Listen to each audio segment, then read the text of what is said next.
Chapter 9. Later that night, dreams filled Ursula's head. She was walking through a forest filled with beautiful trees covered in golden sunshine. She heard a laugh and saw a young boy and girl playing in a pile of leaves.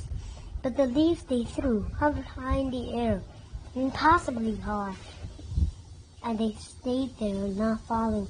A reindeer ran by. Whether it was running to something or from something, Elsa couldn't tell.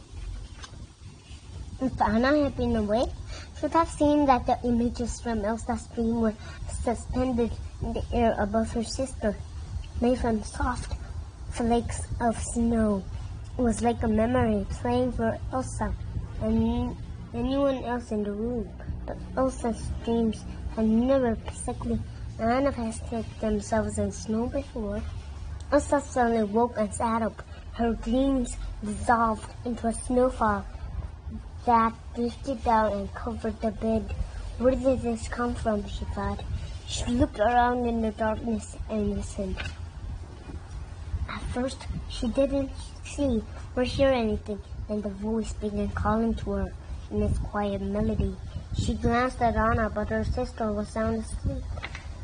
As quietly as she could, Elsa slipped from the bed and moved quickly to the window, hoping to find something outside that would tell her where the sound was coming from.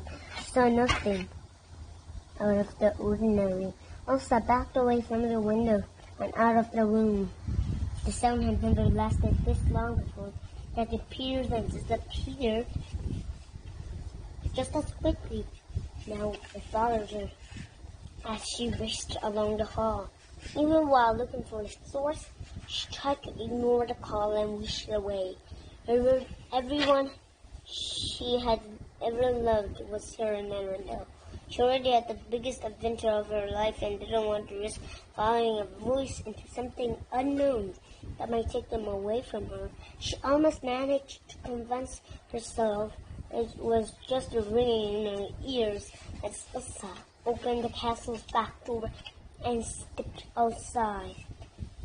A thought occurred to her. Maybe the call is coming from someone with magic. Fasha will never admit it that deep down she felt she wasn't meant to be queen. Every day, as she felt her power grow stronger, it became a little harder for her to deny her doubts and fears, which grew stronger every day. Maybe the mysterious voice knew that and wanted to help her. Elsa decided to answer it, echoing its call. She heard the voice and responded. Every time it reached for her in song, she answered. As she walked farther away from the castle, along the outskirts of the village towards the water of the fjord, Elsa tentatively used her magic as an answer to the voice.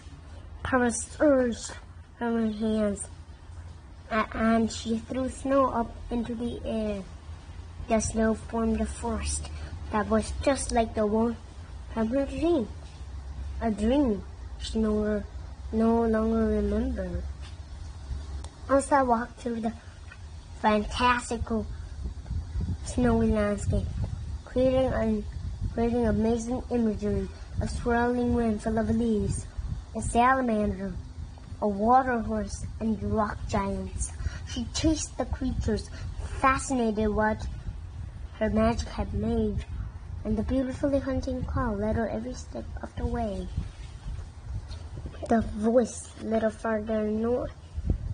Elsa used her power to build a hill of ice that jutted into the sky over the field. As she climbed to the top, the voice began to fade. Elsa realized she didn't want it to leave her. She wanted to follow the call into the unknown.